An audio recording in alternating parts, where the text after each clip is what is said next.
We're going to have Virginia Jacqueline Jimenez Fernandez of Venezuela. She's taking on Michelle Fazzari of Canada. Fazzari trailed late against Ali Reagan in the semifinal, hit a head pinch, took her over for 4, scored a 5-4 victory to make her way into the semifinal. Jimenez Fernandez of Venezuela, a 6-2 decision over Romero Bonilla of Mexico. And Jimenez Fernandez, in her first full year on the Venezuelan senior team, she was junior eligible as recently as last year. So this 21-year-old will be attempting to qualify Venezuela for the Olympics. There you go. Now get to work. Now get to work. Come on. Drop down, go. Let's go. Run it, run it, run it. And from my vantage point, Fazzari and Reagan were engaged in a number of scrambles in that first match. I saw Reagan get one. Fazzari came out on top with the 4, though. Yeah, Reagan, really controlled the match. She got called for a hair pull, gave up a caution one. Wouldn't have made a difference anyway, as the 4-pointer would have been the criteria advantage for Fazzari in that semifinal.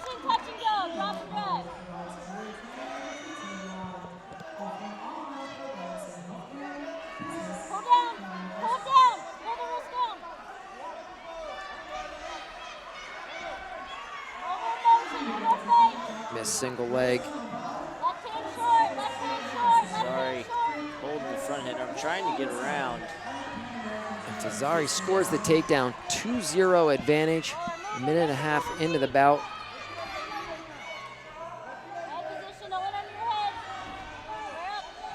Canada trying to keep pace with Brazil. With a number of qualifiers.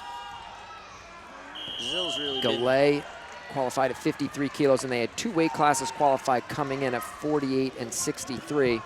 Got to think Erica Weeby's almost, I believe she has locked one up at 75 kilos. She's 3-0 on the day in that round robin bracket at 75. An interesting thing with 75 is we might end up with multiple wrestlers with 2 losses. So I'm not sure if they go to head-to-head or classification points. Classification points. So we'll go to classification points. And that one coming in because there was only 5 athletes in that weight class. But back to this 58 kilo semi. Fazzari continues to lead 2-0. Jimenez Fernandez, they're not letting go of that wrist.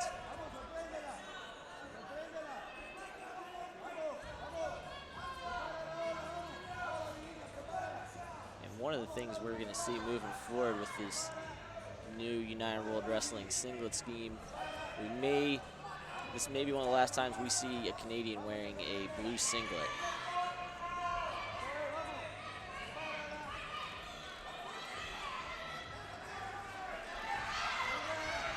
They put those prototypes out there. The picture, I believe this week, was that Monday, they might have released that. Also, the other big news coming out this week from United World Wrestling, separating returning world finalists. And if I understood the rule correctly, it has to be the same person. So it's not the country. So far, and like people were kind of chattering about it, and Purjov of Mongolia, he's actually been wrestling up at 86 kilos. And where I'm going with that is Jordan Burroughs being separated. Godoyev is probably the guy that everybody wants to see separated. So it's a step in the process that United World Wrestling is working to figure out what is the best competition-wise and what is also feasible to do. And they took that step. They took the plunge. If you are a returning world finalist, you will be separated at the Olympic Games this year. And from what I was reading, it's just returning. It has nothing to do with past credentials. You know, so for example, a year that Icho took off, she would not have been separated despite having multiple world medals.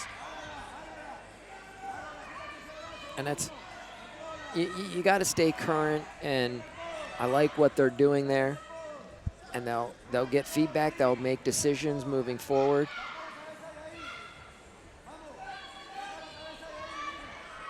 And it's so difficult at the world level you know, not everything's a level playing field as far as the number of competitions you see, and you know, so many different competitors representing. So Russia at 74 kilos, although they are very good there, they've had a different representative. And FAZZARI drags and goes behind, scores that takedown. You know, every year they went Sargushin 12, Kubezdian 13, Sargushin 14, Godoyev in 15. So I like how it's got to be the person.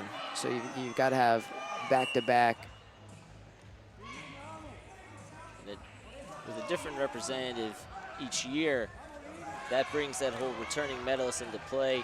I agree that you can't do it by the country just because that person may not have won there. And another takedown go behind for FAZZARI. And FAZZARI working on a lace here, starting to pick that ankle up. She kind of goes away from that, now dropping back down.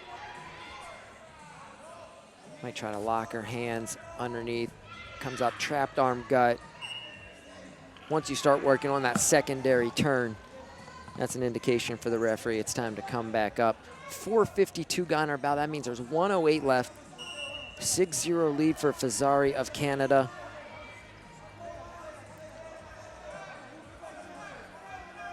And looks like we have JIMENEZ FERN entering a shot there.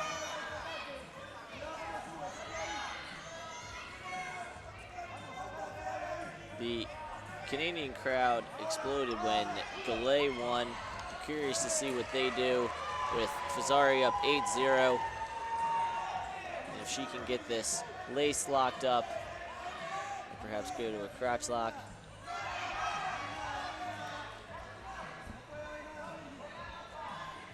So they're gonna get one more shot. Or they're gonna let this go. And FAZZARI, and I'm not sure, he's offering a caution in one for pulling the fingers there. It's confirmed by the judge, it's confirmed by the chair. Are they gonna put her back down in parterre?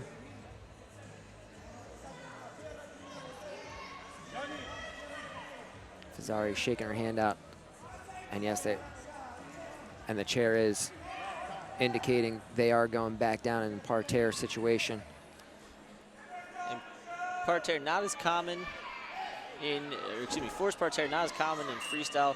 You see it in Greco now with the new forced parterre rules, but with freestyle, it's typically only in these caution situations.